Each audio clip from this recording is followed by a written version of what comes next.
dengan kebutuhan industri dan pembangunan nasional. Ibu Rosaria Indah, Universitas Bengkulu. Bapak Presiden, kami mengharapkan strategi pemerintah untuk mengubah arah hilirisasi dari sekedar pemrosesan ekstraktif seperti pengolahan mineral mentah menjadi katoda atau prekursor baterai menuju penciptaan produk akhir bermerek karya anak bangsa, seperti alat kesehatan, mengingat hingga saat ini sebagian besar alat kesehatan kita masih bergantung pada impor.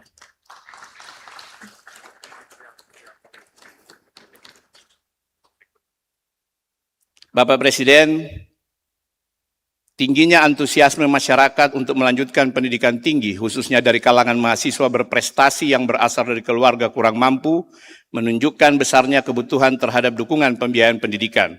Oleh karena itu, kami mengusulkan agar pemerintah dapat meningkatkan alokasi beasiswa bagi mahasiswa berprestasi dari keluarga kurang mampu di berbagai perguruan tinggi di Indonesia sebagai investasi strategis dalam pengembangan sumber daya manusia unggul. Dari Pak Amar, Rektor Universitas Tadulako. Bapak Presiden, kami sangat mengapresiasi inisiatif pemerintah membangun kemitraan dengan perguruan tinggi terbaik dunia seperti Imperial College London. Langkah ini merupakan strategi yang sangat baik untuk mempercepat peningkatan mutu pendidikan tinggi Indonesia. Kami mengusulkan agar skema kerjasama tersebut tidak hanya diperuntukkan bagi kampus-kampus baru di bidang kedokteran dan STEM, tetapi juga melibatkan perguruan tinggi yang telah ada, sehingga lebih banyak institusi dapat meningkatkan kapasitas akademik, kualitas riset, serta daya saing globalnya. Dan masih banyak lagi insya Allah akan diserahkan langsung, dan beberapa hal teknis yang dirumuskan selama Sarasehan, Pak Presiden, sudah disepakati untuk ditindaklanjuti dengan kementerian teknis terkait. Sekali lagi terima kasih kepada Bapak Presiden Republik Indonesia. Assalamualaikum warahmatullahi wabarakatuh. Bapak Presiden yang kami hormati, demikian laporan pelaksanaan Sarasehan Kebangsaan sebagai bagian dari rangkaian Konvensi Sains, Teknologi, dan Industri Indonesia tahun 2026. Selanjutnya, dengan penuh hormat, kami mohon berkenan Bapak Presiden Republik Indonesia memberikan arahan sekaligus menutup secara resmi rangkaian Sarasehan Kebangsaan, Strategi Kemandirian Ekonomi dan Kesejahteraan Indonesia. Atas perkenan Bapak Presiden, kami sampaikan terima kasih. Wassalamualaikum warahmatullahi wabarakatuh. Om Santi Santi Santi Om, Namo Buddhaya, salam kebajikan.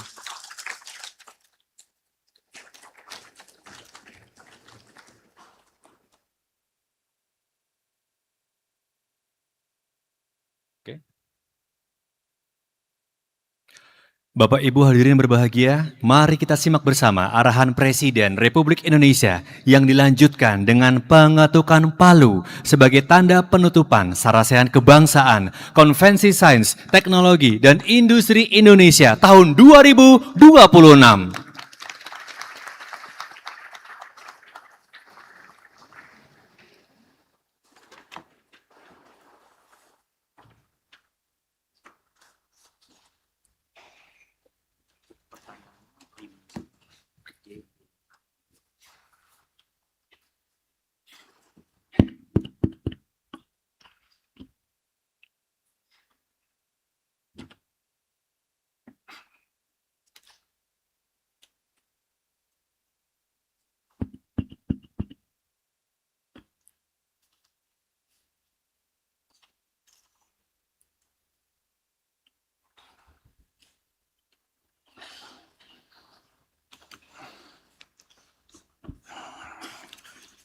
Bismillahirrahmanirrahim. Assalamualaikum warahmatullahi wabarakatuh.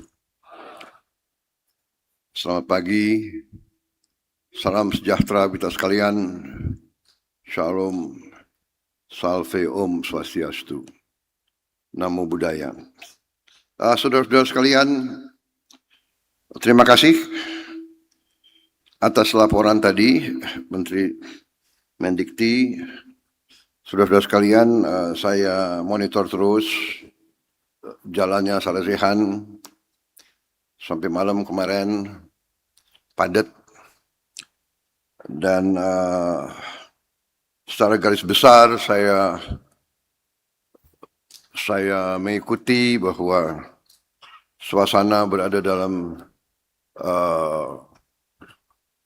suasana positif, suasana tukar menukar keterangan, pandangan, dan memang inilah keyakinan saya, inilah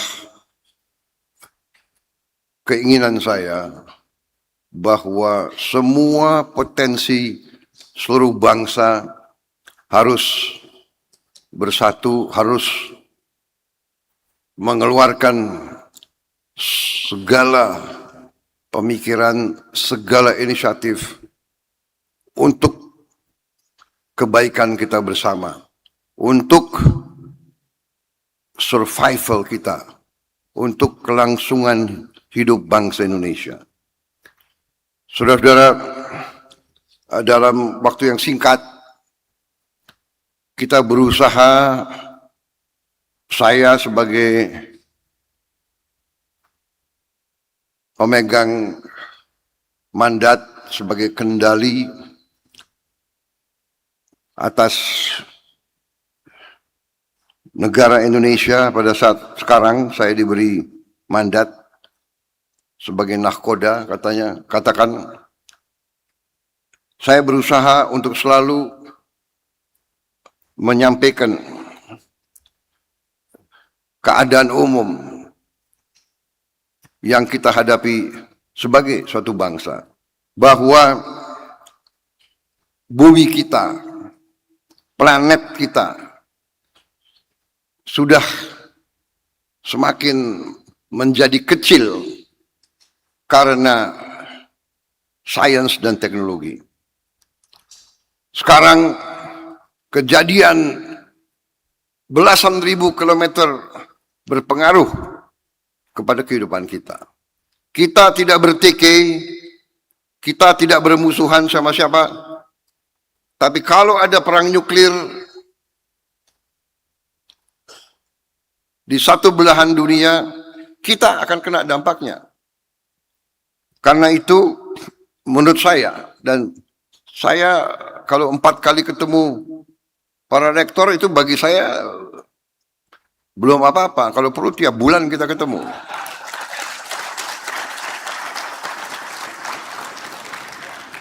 Benar. Saya butuh jumpa dengan orang-orang pintar. Saya kasihan beberapa profesor yang tinggal di sekitar Jakarta itu. Bolak-balik dipanggil, ya kan? Saya dengar mereka itu tiap 2 jam buka handphone. Yang di Bandung pun tidak ada alasan, karena sekarang ada Wush. Dipanggil ya 45 menit bisa di Jakarta kan gitu. Yang di Bandung pun saya perhatikan berapa pembantu saya waktu awal dilantik rambutnya masih bagus. Setelah 18 bulan semakin botak.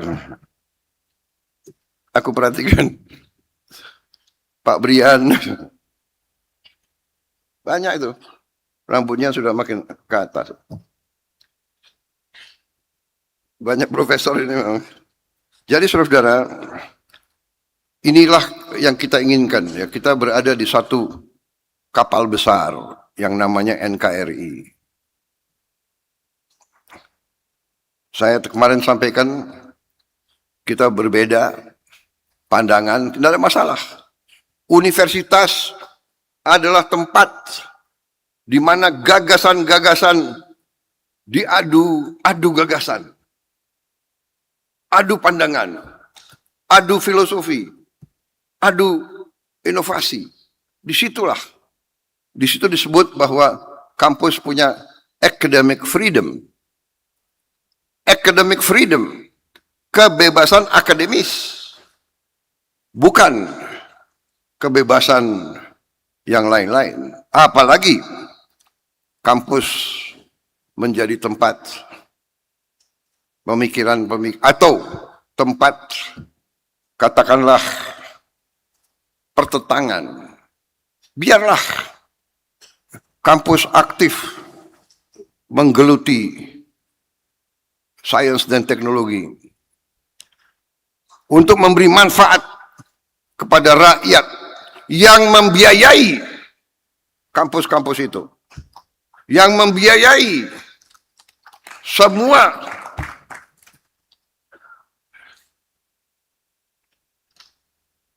lembaga pendidikan. Swasta berperan sangat penting, tapi swasta pun menikmati uang rakyat dari subsidi listrik, subsidi BBM, dengan segala upaya yang kita lakukan. Jadi saudara, ini adalah bernegara. Jadi terima kasih saudara dengan tekun mengikuti sarana ini, dan saya terima daftar usulan dan daftar pertanyaan yang tadi disampaikan cukup banyak. Saya janji satu-satu akan saya perhatikan.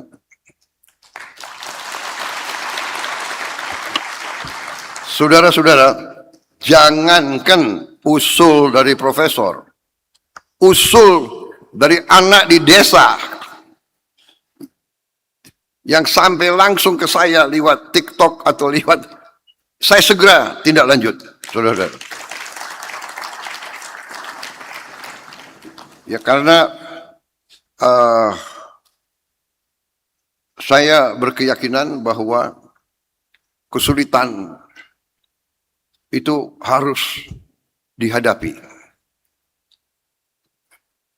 Kesulitan harus dihadapi. Dan kita harus berani menghadapi kesulitan. Berani mengakui kesulitan. Dan kerja keras mencari solusi terhadap kesulitan. Ini saya dapat dari banyak masukan. Organisasi, masyarakat, negara yang sukses adalah masyarakat dan negara, organisasi yang berani mengetahui, mencari kesulitan dan kekurangan dan mengatasinya. Jadi saya terima kasih. Teknologi bisa berbuat itu. Kesulitan di satu desa, di Nias, langsung. Dan itu kita selesaikan dalam waktu cepat. Tapi kita tahu juga teknologi juga belum tentu selalu positif bagi manusia. Sekarang kita lihat nuklir di satu pihak luar biasa bisa membantu manusia. Energi yang sangat murah, energi yang relatif bersih, nuklir untuk medis, nuklir untuk pertanian, ya. Tapi nuklir bisa menghabiskan peradaban manusia langsung. Sekarang AI, Artificial Intelligence. Hampir semua negara sekarang mengejar AI, tidak mau ketinggalan. Tapi bapak-bapak penemu AI sendiri sudah memberi warning bahwa AI ini bisa menjadi repot bagi manusia. Sekarang sudah ada agent AI. Sudah ada agent AI. Konon kabarnya agent AI ini AI yang berkarya untuk satu orang atau satu kelompok atau satu korporasi, satu organisasi, satu negara atau satu. Dan konon kabarnya sekarang sudah ada 5 juta AI. Agent AI. 5 juta. Mungkin 5 juta itu 3 minggu lalu. Dan mereka katanya sudah punya chat room sendiri. 5 juta ini berbicara sendiri. dalam bahasa kode mereka sendiri. Jadi manusia yang menciptakan sesuatu yang lebih hebat. Sekarang juara catur saja kalah sama mesin. Juara catur. Mesin sekarang bisa membuat karya-karya luar biasa. Jadi saudara-saudara, inilah nanti para guru besar, para profesor yang harus mendalami itu. Jadi saudara-saudara, saya sangat terima kasih. Sepintas saya baca tadi, saya dengar banyak usul yang sangat baik, sangat masuk akal, dan akan segera kita tindak lanjuti. Jadi sebagai contoh usul alokasi beasiswa doktor bagi dosen baik di perguruan tinggi maupun swasta dan sebagainya, ini usul yang sangat baik. Ini akan kita tindak lanjuti, ya kan?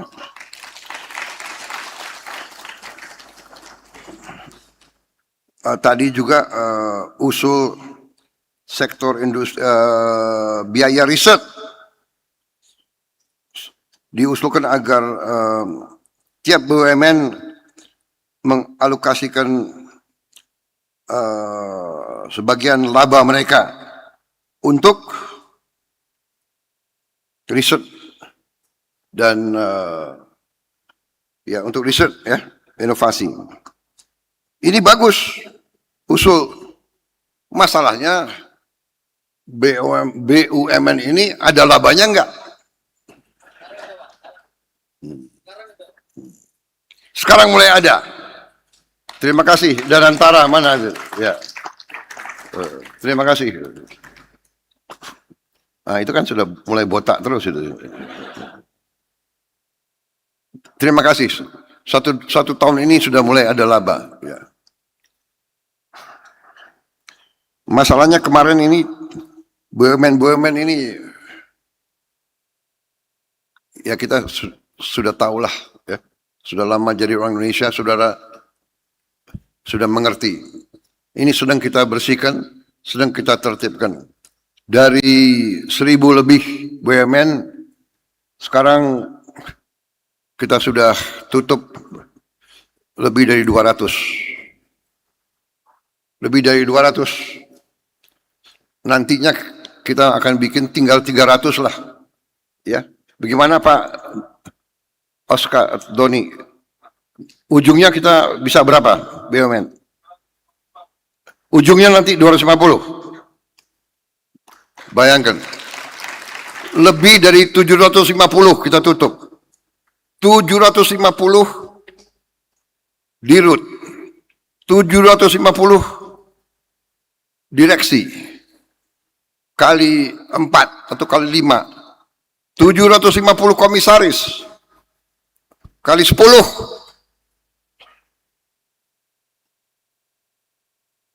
Overheadnya kayak apa? Gajinya kayak apa? Saudara-saudara, ini uang rakyat semua. Perusahaan tidak untung, hanya bayar overhead.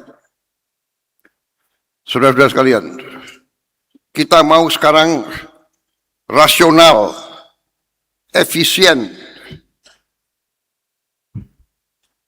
Dan ini kita buktikan. Dan ini kita lakukan.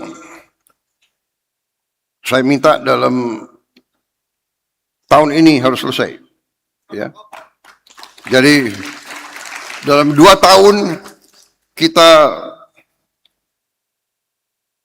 akan bikin BUMN lebih efisien, lebih transparan, lebih bekerja untuk rakyat. Saudara-saudara, jadi banyak sekali usul yang saya lihat sangat positif, ya. Tadi dari Bengkulu juga strategi bagaimana dari pengolahan bahan baku menuju penciptaan produk akhir. Saya kira ini yang kita cita-citakan. Tapi harus melalui proses itu dulu. Untuk proses pertama saja, proses kita ingin pengolahan di Indonesia, itu membutuhkan suatu usaha yang sangat besar. Tapi insya Allah kita akan menuju ke situ. Ya. Kemudian usul-usul lain tentang kerjasama dengan institusi luar negeri, melibatkan kampus-kampus universitas di semua bidang dan di semua daerah. Saya kira ini benar, nanti kita akan ke arah situ semua. Kemudian ini banyak sekali, nanti kita akan selesaikan semua. Saya kira itu ya sementara, dan ini ada catatan bahwa mohon perhatian Bapak, wartawan masih ada di 5 menit pertama, Bapak Presiden. Dengan hormat, saya mengundang para wartawan untuk minum kopi di luar. Sudah. Terima kasih ya. Karena ini adalah